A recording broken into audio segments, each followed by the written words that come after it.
Well, countless plays and literary pieces have been inspired by Homer's epic Illiad, from the golden apple that bred jealousy to the wooden horse that set Troy aflame. One of them, the Trojan Women, a Greek tragedy from 415 BC that's been reimagined in a traditional Korean performance genre. Our Hwang Hojun has our news feature tonight. The Trojan Women follows the fates of the women of Troy after their city has been sacked and their husbands killed, and they are about to be taken away as slaves. Now, the story is being retold with a Korean twist in a new production that relies on changgeuk, a traditional genre similar to what could be thought of as Korean opera. This production of the Trojan Women premieres here at the National Theatre of Korea's Daloreum Theatre on Friday night. The show, presented in collaboration with the Singapore International Festival of Arts, distinguishes itself from other modern changgeuk productions via its minimalist approach. The production was developed by Ong Kang-sen, a Singaporean theater director, and An Suk-sun, one of Korea's living national treasures for her pansori. Their goal was to introduce the Korean art of pansori, the narrative singing genre on which changgeuk is based. Staying true to the production's minimalist concept, all of the elements were stripped down to their essence. The costumes are all in white or gray, solely to distinguish between the Trojans and the Greeks.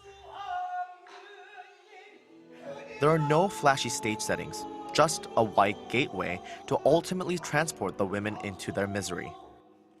Right, because you can never show war, you cannot show dead bodies around on stage. You cannot show the devastation. So everything is imagined in the minds of the audience.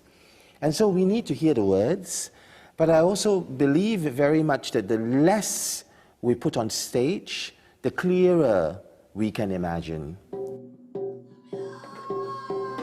Ong says it's the breaking of the human voice that gives pansori its haunting beauty, enabling the characters to deliver the strong emotions demanded by the play.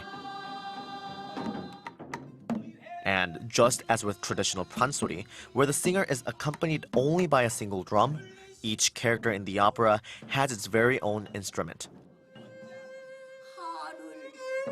For example, the widow Andromache, who loses her son, is matched with the ajeng, a bowed zither with a sound that's similar to weeping. Helen, welcomed in neither Troy nor Greece, is portrayed by a man and sings along with the only non-traditional instrument in the show, the piano. And Hecuba, the matriarch of the story. Playing Hecuba, the Queen of Troy, I was paired with the komungo, a traditional Korean zither. It has a very low and majestic sound, so it complements Hecuba's speaking style. It definitely helped me get into character. The changgeuk version of the play captures the main elements of a Greek tragedy, including the role of fate and the integration of the chorus. But more than anything, the emotions stirred by the rawness of the voices on stage culminate into the essence of Greek tragedy, catharsis. The text is based on Western literature, but this performance mainly features pansori, the Korean voice. And I think it does it accurately and does it well, and I'm grateful to be a part of it.